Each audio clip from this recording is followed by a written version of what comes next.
اللہ خود کہہ رہا ہے تمہاری زندگی میں آزمائشیں بھی آئیں گی، تم اپنے لوگوں سے ستائے بھی جاؤ گے، تم قید میں بھی ڈالے جاؤ گے، تمہیں دھوکے بھی ملیں گے اور تمہارے اوپر الزام اور تہمتیں بھی لگیں گی، لیکن اللہ نے جیسے حضرت یوسف علیہ السلام کو نہیں چھوڑا تھا نا، بالکل اسی طرح وہ تمہیں بھی تھام لے گا، وہ تمہیں نہیں چھوڑے گا۔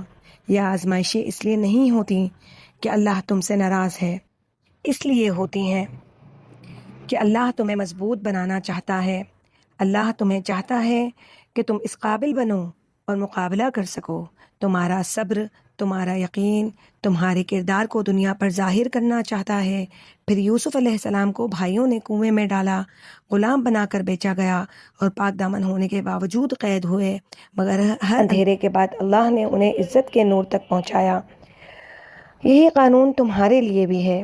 آج جو تم پر ہنس رہے ہیں نا، کل وہی تمہاری مثال بھی دیں گے۔ بس ایک شرط ہے، وہ شرط پتہ ہے کیا ہے؟